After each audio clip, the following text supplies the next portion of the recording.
আমি আমার ফিউচার নিয়ে ভাবি না। হ্যালো বন্ধুরা, welcome to my YouTube channel and Facebook page entertainment by Anik. আমি আমার ফিউচার নিয়ে ভাবি না ডায়লগটি কার? ডায়লগটি মেগাস্টার শাকিব খানের। একজ্যাক্টলি বন্ধুরা, শাকিব খান কিন্তু তার ফিউচার নিয়ে ভাবেন না, তার ফিউচার তো এমনিতেই রেডি হয়ে থাকে।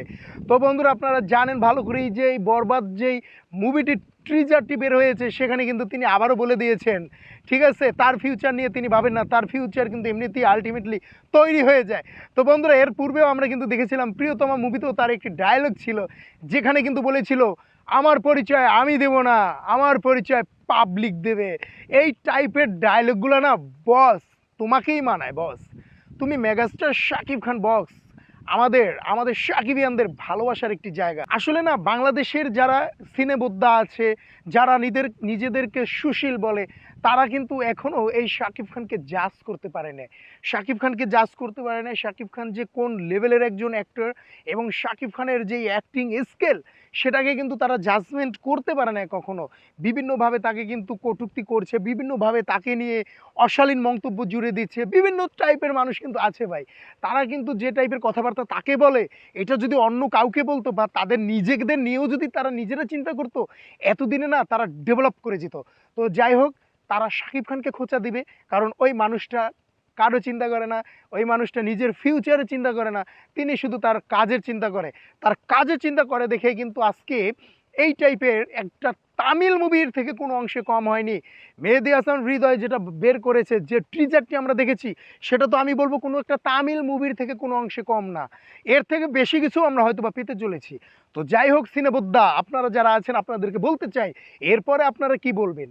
আরও জাজমেন্ট করবেন? আরও আপনারা শাকিব খানকে জাজমেন্ট করতে চান?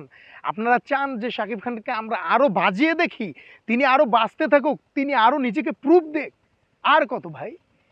বর্তমান মিডিয়াতে এখন যারা হিরো হতে আসতেছে, তারা নিজেদের প্রমাণ করার চিন্তায় নাই, তারা আছে কি খোঁচাখুচির তালে, তারা অন্যের ব্যক্তিগত বিষয়গুলো নিয়ে খোঁচা মারে। দেখেন তাদের আজকে কি অবস্থা, মার্কেট নাই ভাই, নাই।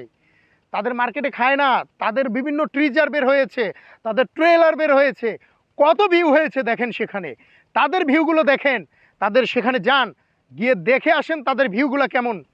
ভিউ নাই, দর্শক তাদের পছন্দ করে না। এখন কেউ সিনেমা দেখে না, এখন সবার হাতে মোবাইল, সবাই মোবাইল নিয়ে ব্যস্ত থাকে ভাই, সবাই মোবাইল নিয়ে ব্যস্ত থাকে, নিজেদের নিয়ে ব্যস্ত থাকে। সে জায়গায় ওই মোবাইলে কারো ওই ট্রিজার ফিজার দেখার সময় নাই। এই টাইপের হিরোদের কেউ চিনে না, কিন্তু মেগাস্টার শাকিব খানকে না মানুষ ভালোবাসে, ঠিক আছে? মেগাস্টার শাকিব খানকে মানুষ ভালোবাসে, যেই ভালোবাসার কারণেই আজকে মেগাস্টার শাকিব খানের টিজারটি বের হওয়া মাত্রই 1 মিলিয়ন পার হয়ে যায়, ঠিক আছে? মুহূর্তের মতো মানুষ বসে থাকে, কম্পিউটার ডেস্কটপ থেকে শুরু করে মোবাইল নিয়ে বসে থাকে, সবাই কখন আসবে কখন আসবে কখন দেখব, ঠিক আছে? বের হওয়ার সাথে সাথে 1000, 2000, 3K, 5K, 4K কমেন্ট পড়ে যাচ্ছে, লাইক হচ্ছে, ইভেন মিলিয়নের উপরে ভিউ হয়ে যাচ্ছে। দেখে আসেন, যাদেরকে নিয়ে আপনারা কম্পেয়ার করেন, মেগাস্টার শাকিব খানের সাথে কম্পেয়ার করেন, আপনারা তাদের ভিউগুলো দেখে আসেন। আমি তাদের নাম বলবো না, তারা তাদের যোগ্যতায় উপরে উঠবে, উঠুক, আমরা তো তাদেরকে ধরে রাখবো না। যোগ্যতা দিয়ে উঠতে হবে ভাই। এই মার্কেট কাঁপাইতে হলে মার্কেটে না মশলা দিতে হবে, সেই মশলাগুলো একমাত্র একজন লোকের কাছেই আছে। সেই লোকটা কে? বাংলাদেশের এই মুহূর্তের megastar, superstar, global megastar Shakib Khan, যাকে গানে গানে আমি বলে দিয়েছি, ঠিক আছে, তিনি গ্লোবাল মেগাস্টার। হ্যাঁ, এই সূর্যের আলো যতদিন জ্বলবে ততদিন আপনার ভালোবাসা চলবে। শাকিবিয়ানদের ভালোবাসা থেমে থাকার মতো নয়, এর থেকেও বেশি ভালোবাসা আপনি আরও পেতে থাকবেন।